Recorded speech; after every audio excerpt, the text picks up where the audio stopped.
Hello, everyone. This is Tom Fox. I'd like to welcome you to the FCPA Compliance Report, episode 417. First, have you ever thought about starting your own podcast? If you wanted to talk about something in the compliance or compliance-related field but really had no idea how to get started, take a listen from our sponsor, One Stone Creative. If you are enjoying this show, you might enjoy hosting your own. As an expert in your field, you have skills, knowledge, and insight that can help you expand your practice, meet new people, and create amazing content to share with the world.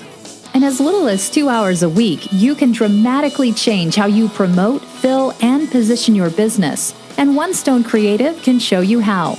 Learn more at onestonecreative.net.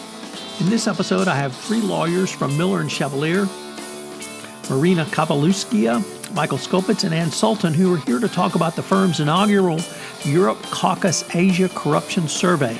It's a unique look into regional corruption risks and mitigation strategies for the Europe-Caucasus and Asia area.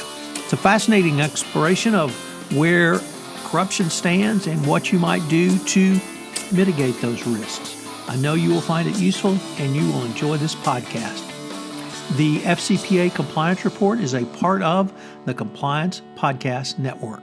Hello, everyone. This is Tom Fox back for another episode, and you're in for a real treat today because I have three attorneys from Miller Chevalier, and we're here to talk about the firm's Europe-Caucasus-Asia report that recently came out, I guess, perhaps at the end of last year. I'm joined by Ann Sultan, counsel at Miller Chevalier, Mike Skopets, attorney at Miller Chevalier, and so I'm going to butcher this one, but Maryna Kavaleuskaya, maybe.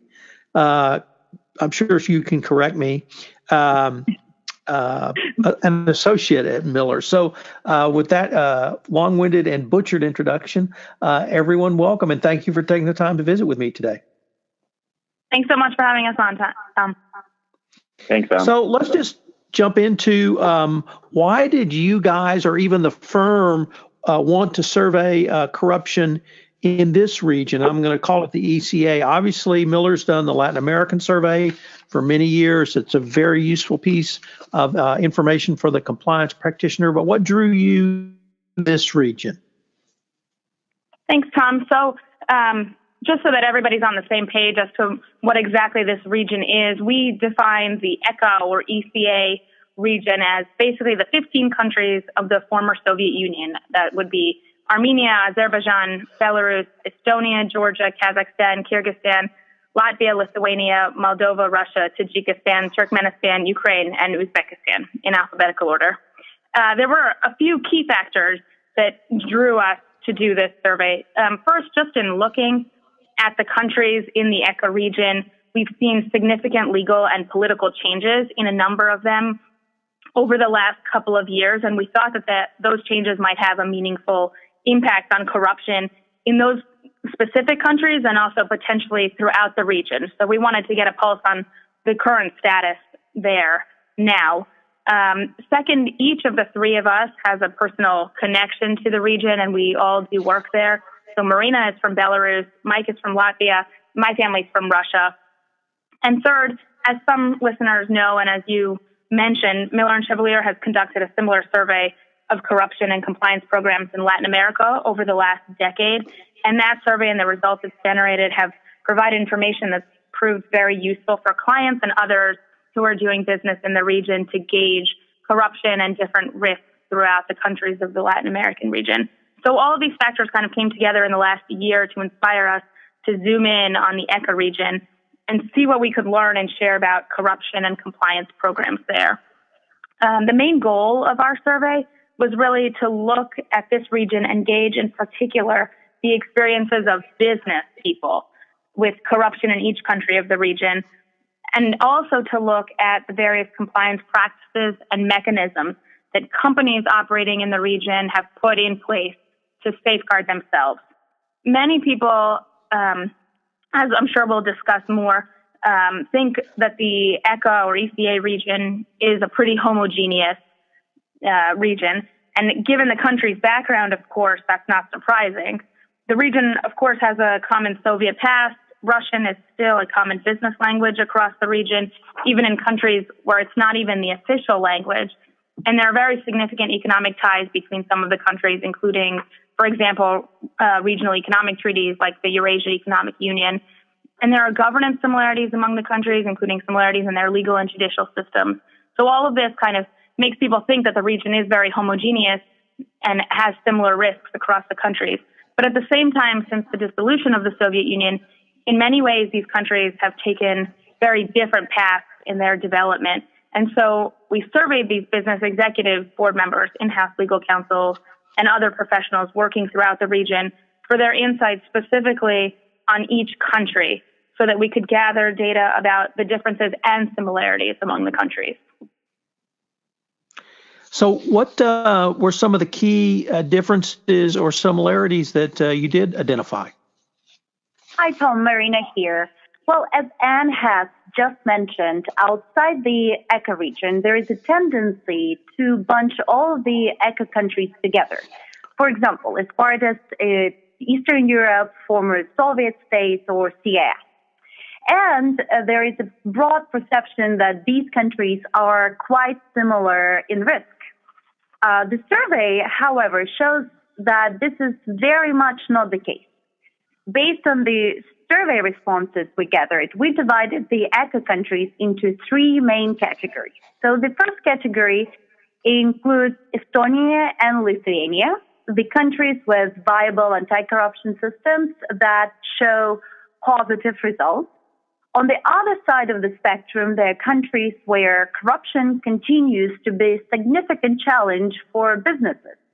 And these countries include Azerbaijan, Belarus, Kazakhstan, Moldova, Russia, and Ukraine. And the third group includes Georgia and Latvia, the countries where corruption is not pervasive, but it is anyway an issue of concern. As we found from the responses, the levels of corruption also vary significantly based on countries, on industries and government sectors within different countries. So even this approach to categorizing the countries does not reflect all regional nuances. Interestingly, we were unable to gather responses for several countries: Armenia, Turkmenistan, Uzbekistan, Kyrgyzstan, and Tajikistan. And this, in our opinion, may be a result in and of itself which reflects the reluctance of local professionals to speak about corruption.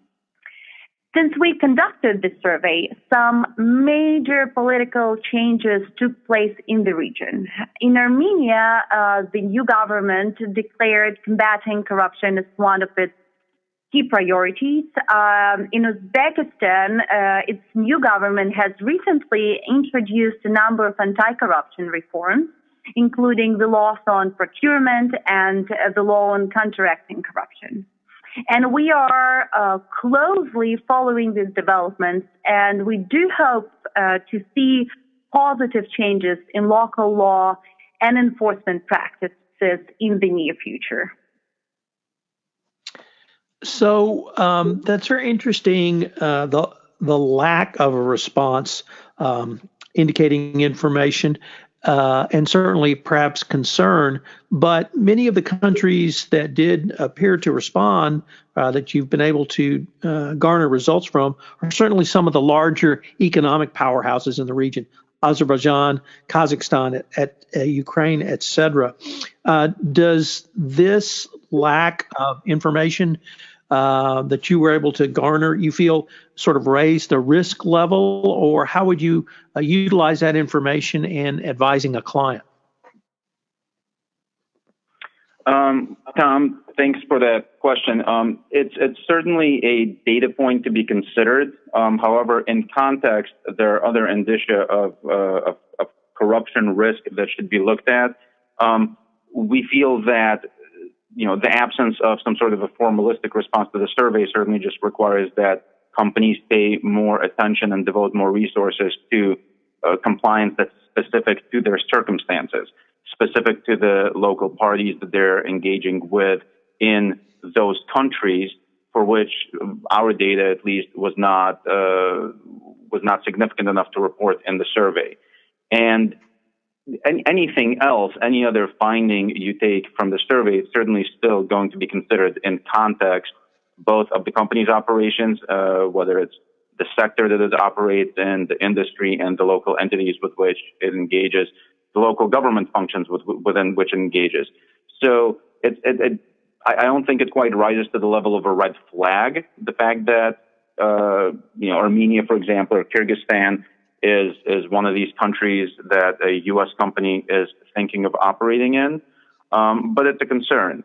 And that said, one thing we're hopeful for is that in future editions of this survey, especially given some of the reforms that Maryna alluded to, given just our interactions with local council in some of these countries, we hope that we'll see a greater number of responses and we'll see greater data about these countries, which will also mirror our experience with the Latin America survey, where each subsequent edition of the survey provided more data for more countries, and we were able to generate more useful data points in that manner.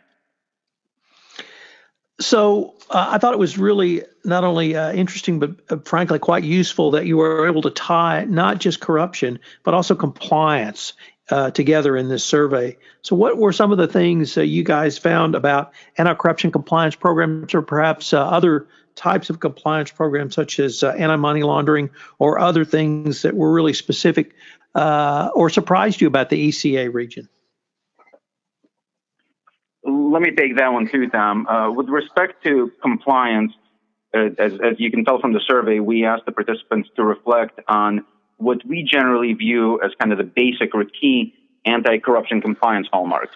And these are the typical hallmarks that are identified in the FCPA resource guide and other DOJ and SEC guidance, as well as guidance from UK authorities in connection with the UKVA, the UK Bribery Act, as well as the World Bank's compliance regime.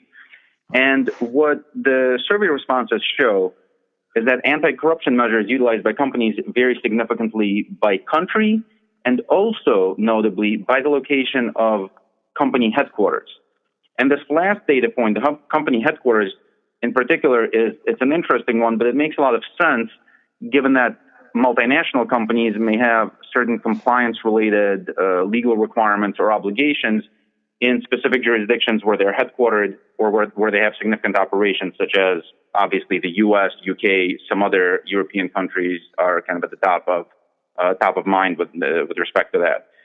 More specifically, we found that generally speaking, the compliance landscape certainly looks like it could use some improvement.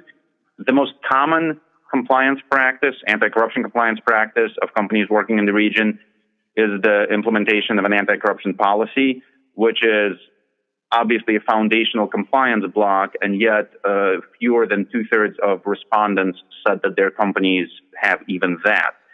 On the other end of the spectrum, less than a quarter of respondents indicated having procedures for political contributions, and only about 1/3 have dedicated compliance personnel or have compliance procedures related to third parties, such as monitoring or due diligence of third parties. And the main takeaway here, for me at least, is that companies that U.S. and multinational companies in particular that operate in the region should devote significant attention and pay particular care to reviewing and understanding the level of compliance and specific compliance mechanisms implemented by their local partners and their local counterparties. Because that obviously gives potential rise to or creates risk for the companies themselves, as well as, I kind of take this as a given, but certainly local entities, whether it's subs or JVs of U.S. companies, of multinational companies, you can't take for granted making sure that they have sufficient compliance policies, auditing those policies, and make sure that they're not just on par with the region, but that they're on par with our expectations from a U.S.-centric perspective. Michael, do you find that you get pushback from people in this region when you try to either implement a best practice compliance program and defined as one from the West, either United States or UK, do training on it, or they either don't understand it or they really don't want kind of an American or English type of compliance program? Is that a problem? Personally, I've not found that to be a problem. I think there is some initial reluctance, and not just in this region, but really globally, because people want to understand why it is that an American compliance lawyer is telling them what to do and how to do it. And once they understand that the roots of these are both good business practices and legal obligations of the companies whom I happen to represent, they certainly pay heed and they pay attention, and for the most part, they are happy to comply. Because I think once you sit down with the people, and especially if you're able to do it in the local language and kind of in the context of a local culture, explain and together understand why these things are important, they realize that they're not just doing it to satisfy my requirements or my U.S. or European clients' requirements. They're really doing it, and it's going to improve their own business situation as well. I don't know if Ann, Maryna, if you have had your other personal experiences in this area that have been different from mine, but that's been overwhelmingly my experience across the region. Yeah, that's been my experience as well. The only pushback I've received is just from a lack of knowledge and experience on the ground with the context of where the requests are coming from and why the FCPA can reach what people might perceive to be very local businesses. And I guess that would tailor with my experience as well. Really, once I've been able to explain that by having a best practices compliance program or even taking the training, it can be a business differentiator. People understand that and they want to have that sort of badge of compliance, at least to make them stand out from others in that region. One of the things that struck me from the takeaways of the survey was that there's been really a very large increase in not only the knowledge of compliance, but the importance of anti-corruption compliance programs over the past 5 years. Is this something that you all would see as a trend that would continue in the future? We certainly hope that it's a trend that continues in the future. And just speaking from my own experience, I think that my experience backs up what we see from the survey in terms of companies who are doing business in the region taking their compliance programs more seriously over the last 5 years. And I think the aggressive U.S. enforcement coupled with international cooperation of other agencies in pursuing both companies and individuals around the world also is going to help push this trend along to make the importance of corruption prevention continue to increase in the region. Well, we found that the survey results also paint a very interesting picture of compliance program implementation across the region. And the data shows that the countries where companies demonstrate the highest level of implementation of anti-corruption compliance measures are surprisingly also the countries with the highest reported level of corruption. More than half of the respondents for Kazakhstan and Ukraine, which, by the way, is in the midst of extensive anti-corruption reforms, say that they or people they know have been asked to pay a bribe last year. And about the same number of respondents also claim that they lost business to a competitor who paid a bribe. Interestingly, almost all of the respondents for Kazakhstan and Russia indicated that their companies, in fact, have anti-corruption policies in place. And at the same time, we see that for Estonia and Lithuania, the countries with the least corruption, respondents noted the lowest level of implementation of anti-corruption safeguards. So this fascinating result may suggest that the low level of corruption is not necessarily driven by company policy and may rather be the result, perhaps, of some cultural expectation.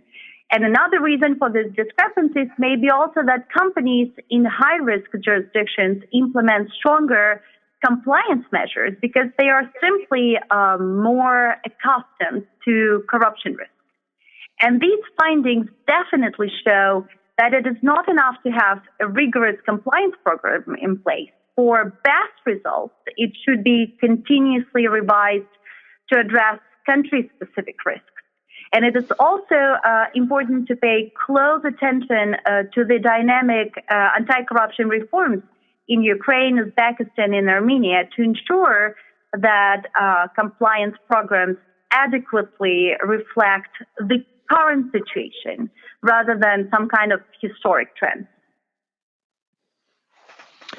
So we mentioned early on in the podcast about Miller's annual Latin American corruption survey that has been ongoing since 2008. And I was wondering, do you all find, is there any comparison to be made between these two regions?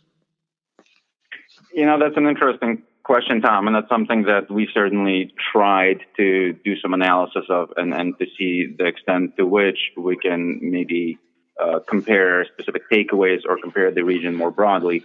And as I think each of us has mentioned in different contexts so far, even within the ECA region, there is a lot of differences among the countries with respect to different elements of corruption and compliance. And certainly comparing the ECA region to Latin America, we see a lot more differences in those areas. So kind of one of the most prominent observations is exactly that both regions, given their, both have their own shared history, but within both, there is a wide range of different types of economic drivers, different types of policies, governance, et cetera. Both regions are very heterogeneous, with both having countries with significant corruption problems and significant improvements and countries where corruption risk is relatively low.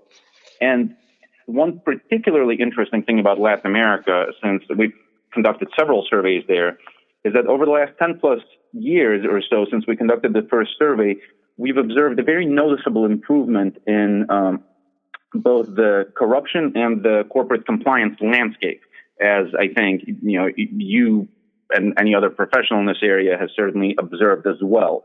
But looking at the data more specifically, it's very tangible, the areas in which we can very definitely say that there are fewer problems or problems are being addressed. And it's to a significant extent, these changes, these improvements appear to be driven by various types of strengthening of relevant government institutions and really a greater government focus on this area. And kind of, comparing the regions again, one hope we have is that over time, as we conduct the survey again and again to see what trends we can find in the ECA region, we hope to see some of the same trends in the ECA region. We hope to see a strengthening of relevant government institutions, which, as Maryna mentioned, we're seeing some indications of already with new laws and reforms in several of the countries. And we hope to see a kind of a tangible impact that those reforms have on actual reporting of corruption and perhaps a reduction of corruption as an obstacle to doing business both locally and to foreign or multinational companies in the region. Unfortunately, we are near the end of our time, but I have been visiting with Ann Sultan, Michael Skopets, and Maryna Kavaleuskaya. Yeah, thank you. For Miller and Chevalier on their most interesting Europe-Caucasus-Asia anti-corruption survey. The thing that really struck me after listening to this podcast is not only the information that you have garnered and presented in this report, but also how this really sets as a baseline for additional research, additional surveys, and presentation of the information going forward. Thank you very much for having me on. Okay, we're going to link to all of this information in the show notes. So thank you guys again. I look forward to seeing what you come up with next. Thanks, Tom. Thanks, Tom. Appreciate it. This is Tom Fox again. I'd like to thank you for listening to this episode of the FCPA Compliance Report. If you have any questions, you can email me at tfox@tfoxlaw.com. We're going to link to the Miller and Chevalier Europe-Caucasus-Asia Corruption Survey in the show notes, so take a look at it. Hope you'll join me again next week when we have another episode of the FCPA Compliance Report. The FCPA Compliance Report is a part of the Compliance Podcast Network.